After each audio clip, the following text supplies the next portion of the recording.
2022 Chrysler Pacifica Limited Hybrid. It's comfortable. It has charging ports for all of your kids. It gets good fuel economy. It's spacious. It has all the safety features, and your 5-foot-tall wife will like it.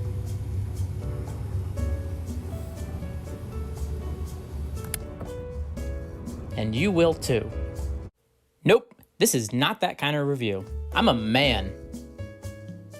Not much of one, but a man, and I have man questions. Induction drive electric motors need to be so tightly controlled by bleep bloops and confusers that there's just no way this thing is gonna slip. Alright, traction control's off, and... oh, bully! Wait, what the hell was that? Oh, it vetoed my traction control decision. Why bother even putting a goddamn button? One more try.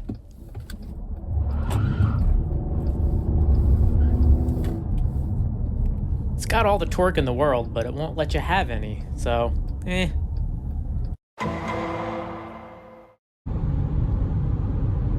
And foot down.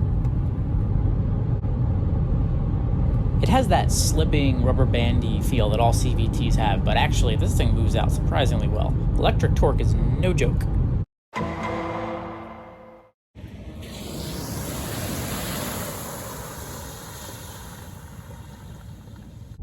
No warning lights, no errors flashing, and I appear to be largely unelectrocuted. Well, that ain't good. Cost? Hey, you want to keep your sperm as pets? This is what it costs. Yeah, it's nice, but if you take one thing from this video, it's don't ever buy a new car because it's nice or comfy or has fancy tech. Piece of advice? All cars are nice and comfy and fancy when they're new and their tech isn't outdated yet and the suspension bushings haven't started cracking and the rubber brake hoses haven't stretched and the seat foam hasn't degraded.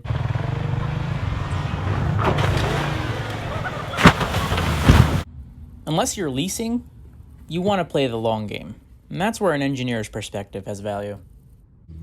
I was hoping it would have Stow and Go seats, which was naive of me. That would be a packaging miracle, because I don't know where the else they'd put the lithium-ion battery packs in this thing. So, fair enough, Chrysler.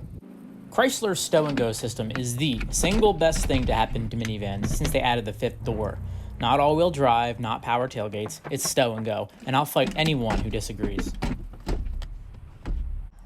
Stow and Go, because no matter how badass you think you are with your pickup truck, try getting pulled over passing through New York State on your way to a free country with 3 shady-looking guys, their camping supplies, and large quantities of boomsticks, high-capacity magazines, or any fireworks worth a damn. With both middle seats up, you can even fit the shotguns and the rifles. You don't need a warrant to search a pickup bed. You need a warrant to search Stow and Go. Speaking of manliness, there is no manlier vehicle for a man to drive than a man van. There's a lot of talk these days about what a biological man is, but let's talk about what's biologically manly. All life on Earth has the same basic measure or yardstick for success. From the mighty mouse to the graceful elephant to the majestic Galapagos tortoise.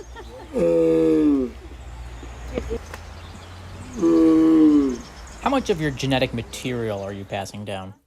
Think about your great-grandfather. Do you think about his badass old car that's long since rotted away? Or all the fights he had with old guys who have also all since died? No, none of that matters. What matters is he had 17 kids, and they all had kids of their own, and now his genetic line will endure forever. You'd need an extinction-level event to erase that fruitful son of a gun's mark on the Earth. So don't ever be ashamed parking your minivan next to some expensive fast sedan from Europe or some 6-figure 3/4-ton Chevy hot country. As you unload your 5 progeny out of the back, remember, it's biology 101. Who's really the man? They don't open, unfortunately, but it's a clever way around rollover protection requirements that would otherwise block any semblance of corner visibility.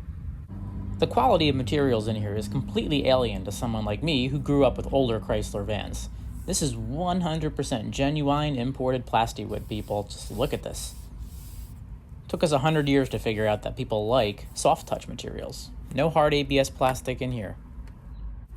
Serviceability. Well, it lets you do your own brakes with no special dealer software or proprietary tools, which is nice. But the transmission is sealed for life, and if you have any issues with the Italian electronics in the hybrid system, get bent. Not to sound like a dork, but this fuel economy is actually really amazing to me. 82 miles per gallon E on the highway. I've been getting like 31 in town, and I drive like an asshole. This is how I know internal combustion engines are on borrowed time. If you can get this 6-cylinder, 5,000-pound Luxo bus with 7 cushy leather seats to go a mile down the road with just this much fuel, I mean, how much more kinetic energy can you possibly squeeze out of the potential energy in a splash of gasoline like this? I just want to demonstrate how little energy that is. Here's a mile's worth of fuel. And now I'm going to ignite it from a distance just in case I'm wrong.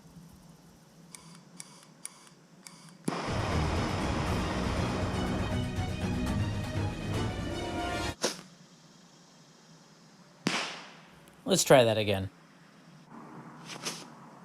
Like a stormtrooper.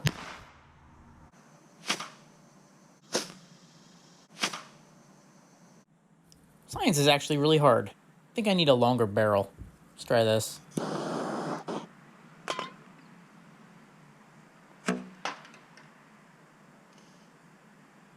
Did that bounce out?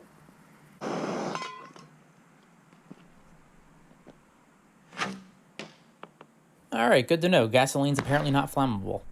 Last bottle rocket.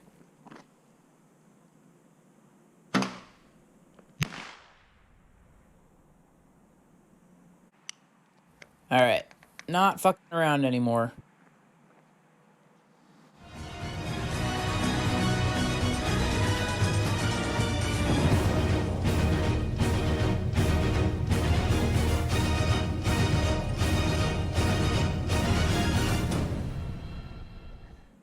That's it. Not even a whoosh.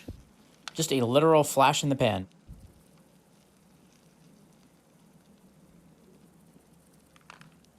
Got a little heat coming off of it. If you couldn't tell by the black smoke billowing out of here, I'm no hippie, but this crap's $5 a gallon. MPG matters.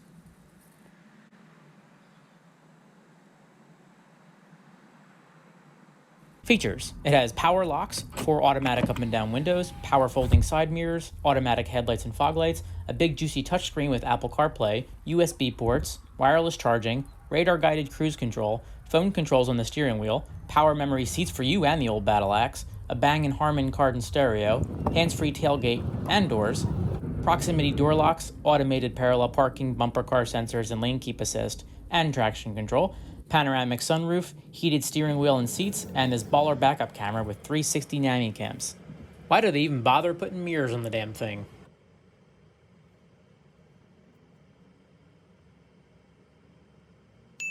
Because these features are all something to break. Some are not a big deal, like your heated steering wheel, it can't break, it just becomes a regular steering wheel.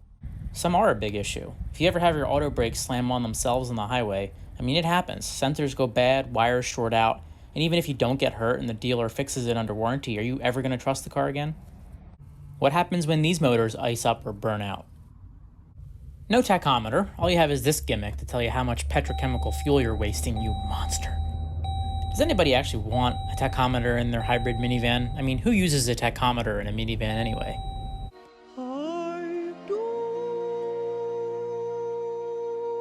It'd probably just make most people freak out when they see the engine conk out on the highway.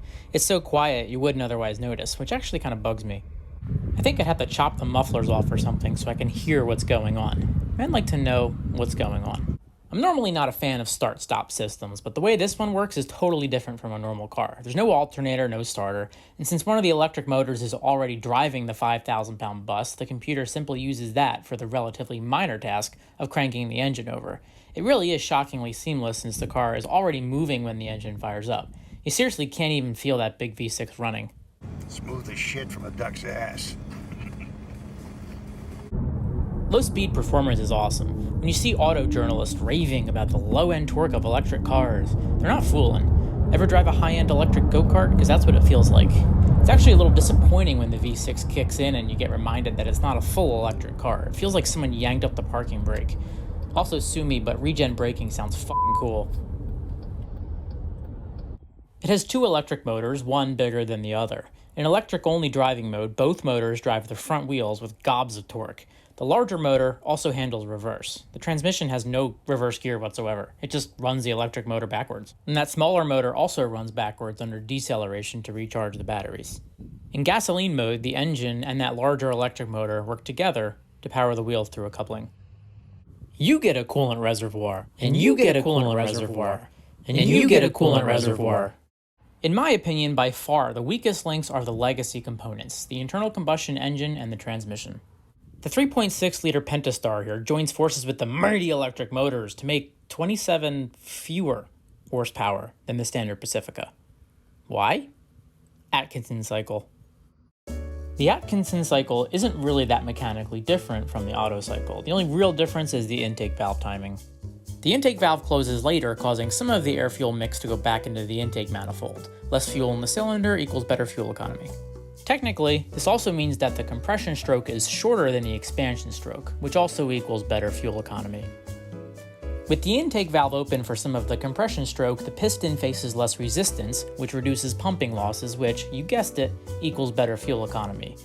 All at the expense of less power per liter. Toyota's been using Atkinson cycle engines on their hybrids for decades, so Chrysler is just copying off the Asian kids' homework. Which, let's be real, was Chrysler's only real chance of passing the test. They've got a history of doing that. Remember when Mitsubishi used to have something worth stealing? Pepperidge Farm remembers. The transmission is a CVT. Chrysler calls it the E-Flight. It's not an ASIN like Toyota uses or a Jatco like these morons use.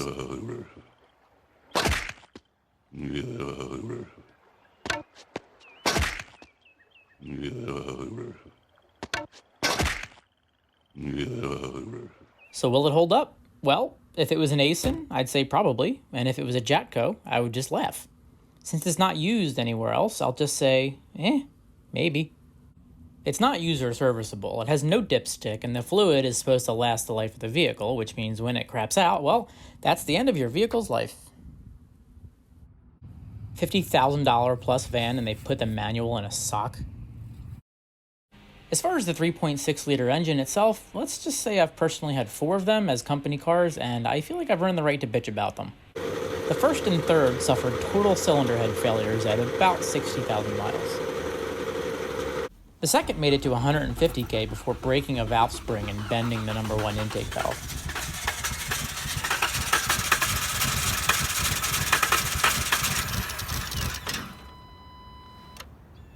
And the fourth is currently at 113k with a check engine light, an expiring lease, and crossed fingers.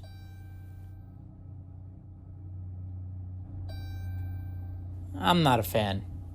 This one's only at 12,000 miles and oh boy, that's an alarming amount of oil on the transmission, nowhere near the oil filter or filler cap. Again, 12,000 miles. So, should you buy one? Hell no.